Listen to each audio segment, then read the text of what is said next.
Okay, so today we're going to talk about this section RREF, Reduced Row Echelon Form. Let me talk very briefly about the constants. We know that any system of equations has coefficients.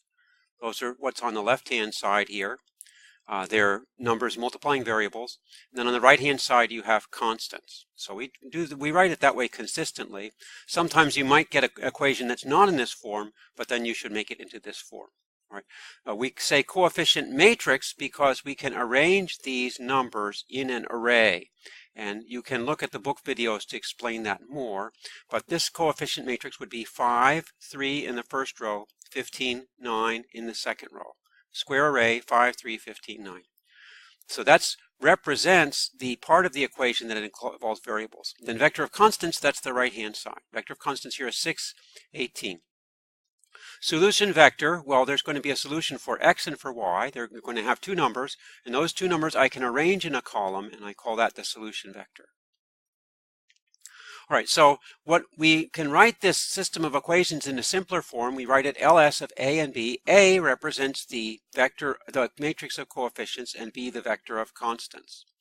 Okay, so in general, any system of linear equations has a matrix of coefficients and a vector of constants. So for theoretical reasons, we denote that as linear system, matrix of coefficients A, vector of constants B. Row operations, we talked about equation operations before. The row operations correspond to equation operations. We can swap rows of a matrix, we can multiply rows of a matrix, or we can multiply one row and add it to another row. Right? Now, as you perform these operations on the matrix still represents a system of equations that it has the same solutions as the original matrix. So anytime you have a matrix, you should be thinking, what system of equations does that matrix represent? So for instance, this system of equations, if I represent it as a matrix, it would be 5, 3, 6, 15, 9, 18, arranged in two rows. So whenever you have the matrix in augmented form, you can think about what equations do these represent. Now, the point is to do these row operations and make the matrix into something simpler. When the matrix is simpler, then you can read off the solution. Sometimes you have two systems of equations that have the same solutions. Those two systems of equations have two different augmented matrices to start with, but if they reduce to the same if they reduce to the same matrix, they're called row equivalent. Now, there's a very special form of the matrix that we're aiming for. It's called reduced row echelon form. Again, you can find that in the videos and in the book. The important aspects of this form is the leading ones are in stair-step arrangement, and the pivot columns have only one non-zero entry. So we'll explain that more in the examples that we do. You can look at the reduced row echelon form and tell how many solutions the system has. Okay, so that's very brief review, but if you want more in depth, go to the book or the book videos. So these are things that you need to be able to do. You need to be able to convert any system of linear equations to augmented matrix form. So that's basically just take away the variables. Be able to verify whether or not a matrix is in RREF form. You have to see if the matrix has the right characteristics. Solve up to 3x4 augmented matrices by hand using RREF. When I say by hand, I mean row operation by row operation. You can use Excel if you want. And I'll do some examples with Excel also. Know how to tell if matrices are row equivalent. What you have to do, if you have two matrices, you want to know if they're row equivalent, you reduce them both. If they both reduce to the same RREF, they are row equivalent. So given an augmented matrix in reduced form, identify which of the three possible solution types. No solution, unique solution, infinite many solutions. Right, so there's only three possibilities, and you can tell just looking at the reduced row echelon form. I won't get to that in this video, but in the next video. And if the system has infinitely many solutions, specify the set of solutions in terms of free variables. I'll get to that in the next video. Okay, so here I have some target exercises. All right, so let's go through these competencies. This first one says, know how to convert any system of linear equations to an augmented matrix form. Let's try some of these target exercises. For instance, let's look at C10. C10 is here. It's a system of equations. And to convert this to augmented matrix form, you basically remove the variables. Now this one is too large to solve by hand. It's 4 variables, 4 equations. So let me show you how to solve this with software. So what I'm going to do is I'm going to copy this and make another tab. So I'm making a second copy of my textbook. And I'm going to pull this off to the side. So now I have two tabs. Here I have the book, and then here I have my example. All right. So what I'm going to do is show you how you can use the built-in software to solve this system. If you go down to the bottom of your book, you will find Sage. Now, this may not be the most efficient way to do it, but it works. So, and maybe Kat can show you a better way to use Sage, but Sage is built into the book. And I want to solve this system, so I'm going to go to Sage RREF here. And you can see something opens up here. Now, here's some code, and I'm not going to use this code. I'm going to go, oh no, I am going to use this code. This code actually performs the RREF for you, for a matrix. The matrix here is -7, -6, -12 in the first row, 5, 5, 7 in the second row, 1, 0, 4 in the third row. And here's the vector of constants, -33, 24, and 5. So if I evaluate this code, it gives me the RREF form. You can see the nice form here. Each row has a leading 1. The first non-zero entry is a 1. Every column that has a leading 1 has only one non-zero entry. This first column has a 1 in the first row and zeros everywhere else. The second column has a 1 in the second row and zeros everywhere else. The third has a 1 in the third row and zeros everywhere else. And we have this stair-step pattern of 1s going from left to right. There's a 1 here, then you've got a stair and it goes 1 there, and then there's a 1 there. So this is in RREF form. Let's try to do that with C10. What's the change here? Instead of -7, -6, -12, we have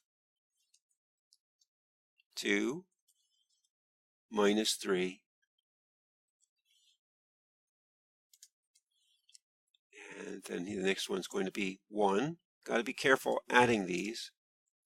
And then I have another 7. Then here we've got 2, 8, -4, and 5. Then the third one we've got 1. You don't need these spaces. They're not necessary. Let me just remove them because I don't need such big spaces, and I don't think it helps. Then here we have 1, 3 is the second one. I'm working off of this third row here. Then I have -3. And then I have, whoops, be careful here. There's only 3 variables. This is x1, x2, x3. I have a 0, x4. You have to make sure to have the same number of variables in every row. All right, now, in my case, I've got a 4th row, so I'm going to have to add another one here. So let's see. Whoops. Now it jumped. Don't worry about it jumping. It's still there. I just need to go back and finish it. Now, the 4th row is also going to have square brackets. Every row has to have the same form. And then this is going to be -5, 2, 3, 4. So that's my 4th row. I have 4 rows here. Then I have my vector of constants, which is on this side. So here I have 14.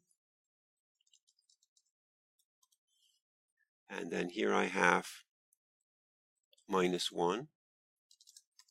And then here I have 4. And then here I have minus 19. Okay, so all I've done is input my new matrix and my new vector of constants. This row is going to augment the coefficient matrix here with the constant vector here, and then this forms the RREF. So all I need to do is evaluate. Hopefully I entered everything right, and I have this form. This also is in reduced row echelon form. You can see the, well, let's go back to the RREF criterion. RREF means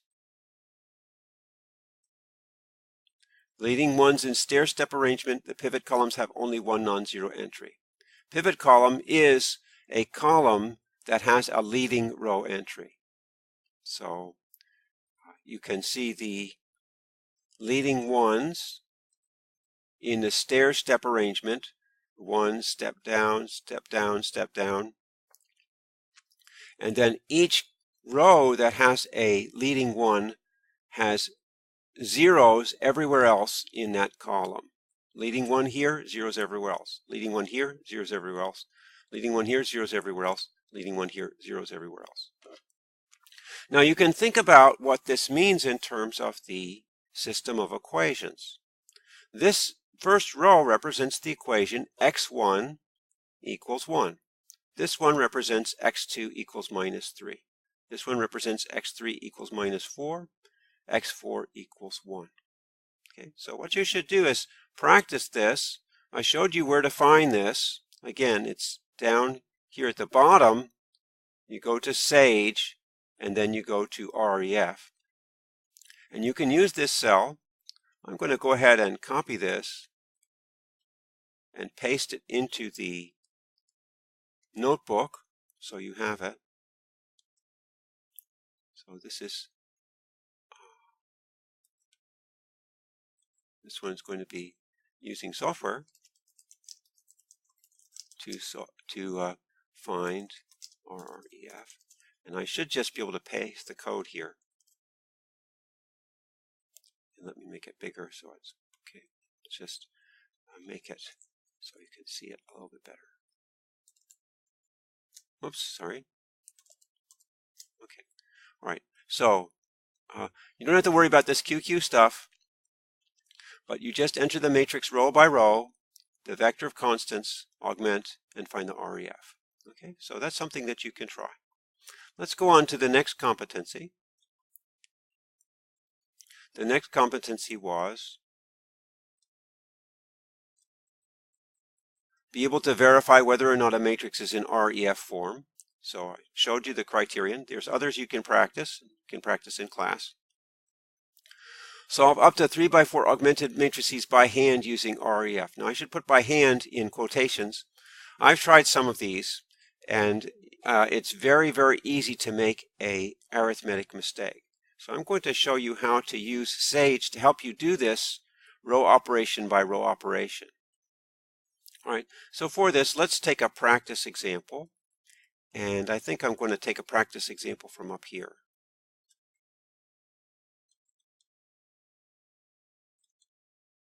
Let me take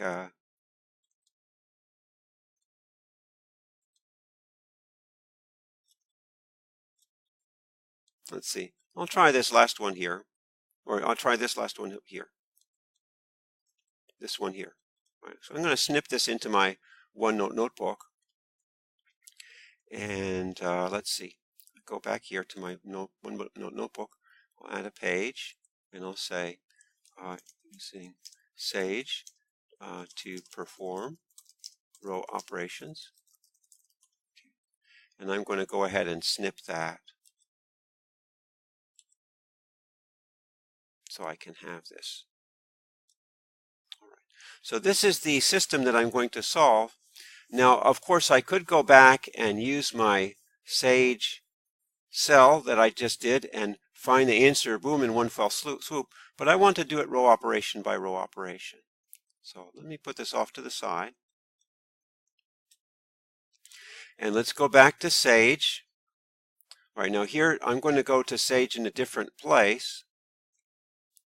All right, you can see that when I go to the when I go to the Sage place, I do get these different options. I'm going to close this one down, and now I'm going to look at Sage RO for row operations. So Sage can perform row operation by row operation.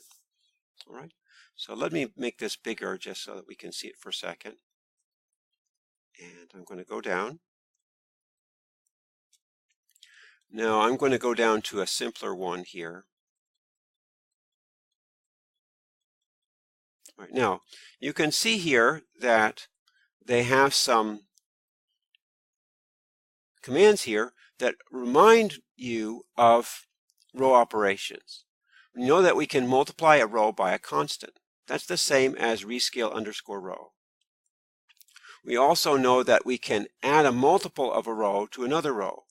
That's represented by this operation here, a add multiple of row. So we're actually going to be using these two. The other one, of course, is swap rows, and I think there's an example up here. It's called a.swap rows. Okay, so we've got these three examples of row operations, and we can see that Sage has these capabilities. So I'm going to go here, and I'm going to type into this cell and modify this cell in order to perform row operations on the matrix that I have for in my notebook. All right, so let me go over here. And there we've got that. And like I said, I'm going to modify this matrix here. All right, so this is the matrix that I want. All right, now this has 3 variables and 1 vector of constants. When you make an augmented matrix, this is going to be a matrix with 3 rows and 4 columns. All right, so that's the same size as this matrix. And where to go? Sorry. All right. All right, so I want to put this matrix into this Sage cell. So I'm going to go here and change my values. -2, 1, 1, then -9. Okay, the second row I'm going to take 1, 1, 1, 0. Third row I'm going to take 1, 3, 0, -3, like that. Okay. Now, so let's think about what we'd want to do in order to solve this equation. Row operation by row operation. Right now, you can see that in our previous examples, we wanted to eliminate variables. And the first variable to eliminate would be x1, which is the first column. Now, it's a little bit inconvenient to use this first row to eliminate variables, because I'd have to multiply this row by 1/2 to make it cancel these two. So I'm going to swap rows. So I'm going to change this. What I'm going to do here, I don't need this, so I'm going to just delete this.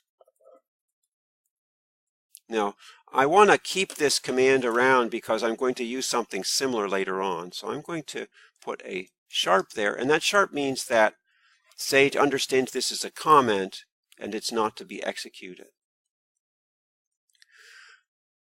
What I really want to do with A is swap rows. All right, now sometimes it jumps like this. When it jumps like this, you just have to go back to where you were. I don't know how to stop that. Okay. All right, so I'm going to do A dot, whoops, it has to be capital A, swap rows. And which rows do I want to swap? Well, it would be nice to swap the first row and the last row.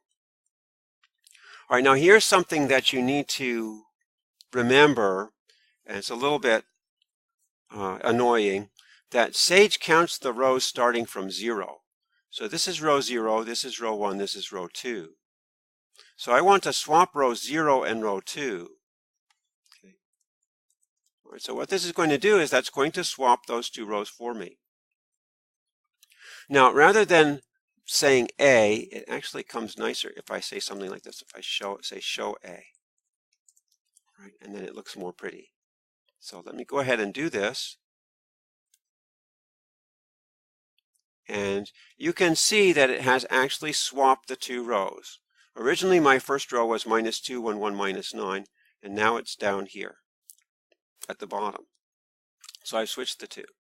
All right. Now, what do I want to do in the next step?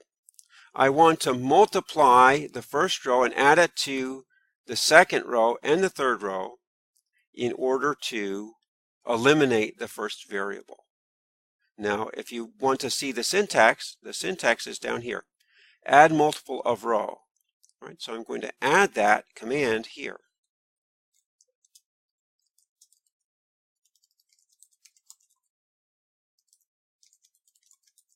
Okay, now, what row do I want to add? I want to add row 0.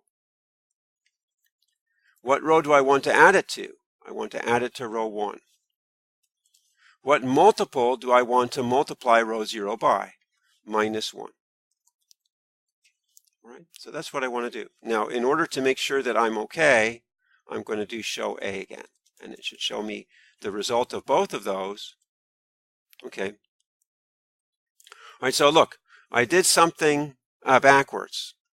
So I have the command wrong, because what it should have done here is add a multiple of row 1 to row 2. That's what I wanted it to do, but you can see what it did was it added a multiple of row 2 to row 1. All right, so what that means is that I just had these backwards. All right. So again, remember that Sage understands this is row 0, this is row 1. So what this is going to do is it's going to add -1 times row 0 to row 1. Let's see if that works. And yes, it works very well. You can see that you can check this by hand, -1 times row 0 plus row 1. So that's my first row operation. Now my next row operation, I'm going to want to do the same thing to eliminate the -2. All right, so I'm going to go ahead and copy this statement here, and hopefully it's not going to jump on me. Now copy, you do Control-C. That's a common copy command in Windows. You press the Enter, and then Control-V. All right. Now in this case, what I want to do is I want to add 2 times row 0 to row 2. 2 times row 0 to row 2. So instead of a 1 here, I've got a 2. And instead of a -1, I've got a 2 here. And I actually should do show A after each step so I know what's happening. All right. So let's go ahead and do that. I should have 3 matrices. And looks like I'm making very good progress because I have zeros in my first 2 places here. All right, now, what's next? What's next is I want to change this one. So there's a couple of different things I could do. I know I want to eliminate this variable, so it'd be good to change this one to a 1. Now, I can't do any row swapping, so I'm just going to have to bite the bullet and multiply this second row by -2. Now remember, Sage will take the second row as row 1. Now I'm going to be using this command, rescale row. So I'm just going to copy this. All right. And I'll enter it here. Control-V. Now I want to rescale row 1, not by 1/2, but by -1/2. Right, so let's go ahead and do that, and then we'll do show A. And we'll run the Sage code again. And all right, we're good. You see that the second row now, I have a 1 here. And then I'm going to want to add -7 times row 2, times this row, times the second row, to the third row. Now remember, Sage considers this as row 1 and this is row 2. So I'm going to be using this command again.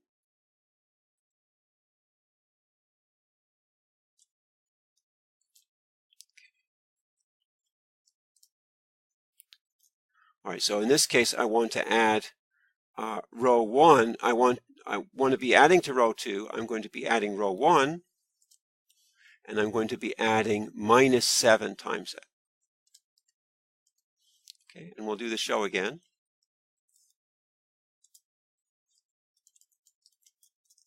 Okay, and we'll evaluate. And got a bunch of matrices here. It's all right. All right, now look, I'm in good shape. I've gotten a zeros in these places and then a 0 here. You can see the stair steps starting to form. This is going to be my first pivot column.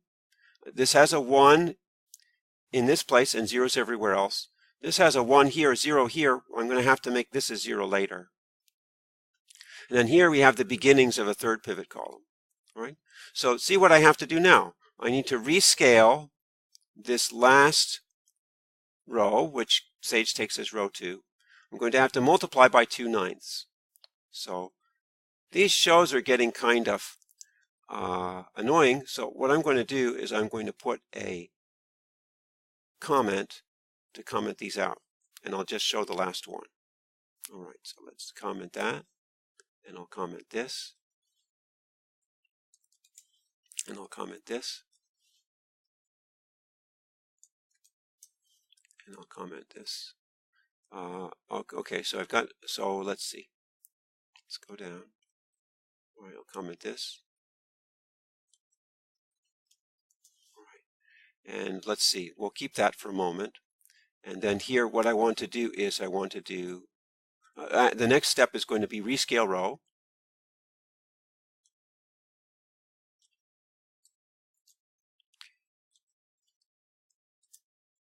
I'll paste that. And in this case, I'm going to be rescaling row 2 by 2/9. Okay, so it's going to be 2, and then this is 2/9. Okay, and let's see what we got here. Now I'm just showing the last 2 matrices. Oh, I didn't do the show, sorry. Okay, let's see. All right, look, now we're in very good shape. We've got the beginnings of our stair steps, as I said. Now we want to go back and eliminate the -1/2 here and the 3 here. And once we've done that, we'll have RREF form. To eliminate the -1/2 here, what I need to do is add 1/2 times this last row, which Sage takes as row 2, to this row, which Sage takes as row 1. Okay, so I'm going to comment out these shows here, because I already know what they look like. Okay, and I'm going to be using this command.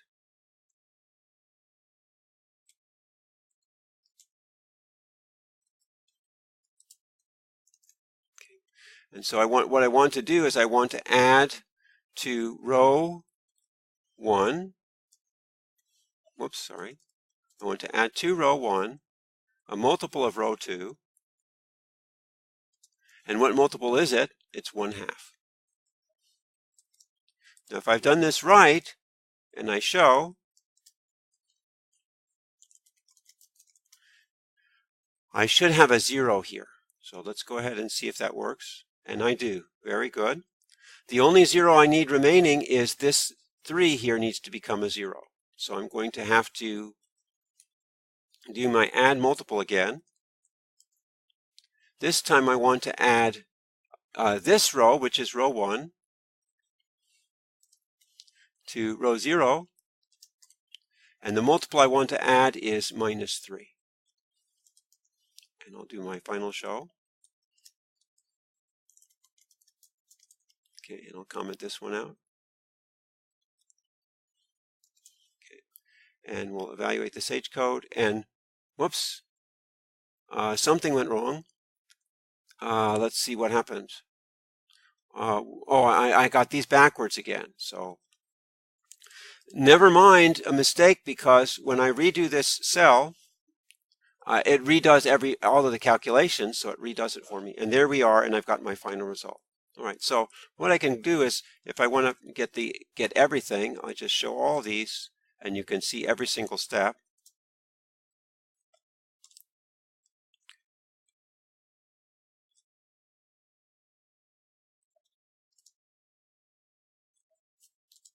Okay, there's a lot of steps. Now this one I can just get rid of. I was just using that as a reference. Okay, and then here also. Okay, and then we can just evaluate the SAGE code. Then you get all the RREFs one by one. Of course, here it doesn't tell you what the operations are, but I do have all the operations here. So let's see if I can make this bigger. And I will paste this into my, let's see if this works. All right, I'll paste this into my notebook cell so that you have it there. Okay, just paste it here.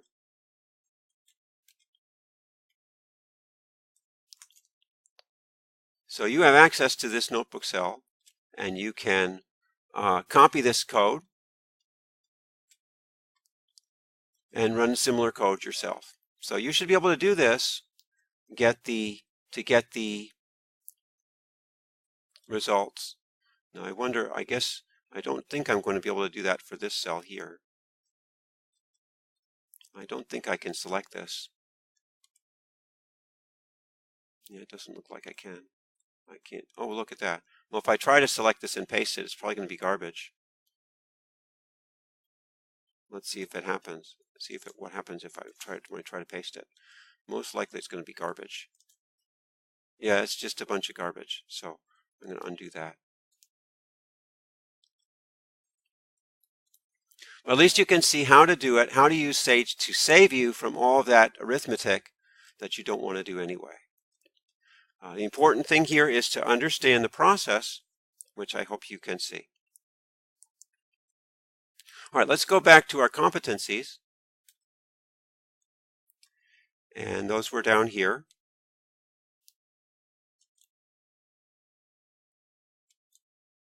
In my document. All right. So the other competencies were this one, you just need to apply row reduction to two different matrices and see if you get the same REF in the end. All right, this one says, given augmented matrix, identify which of the three possible solution types. And so I'm going to leave this for a later video.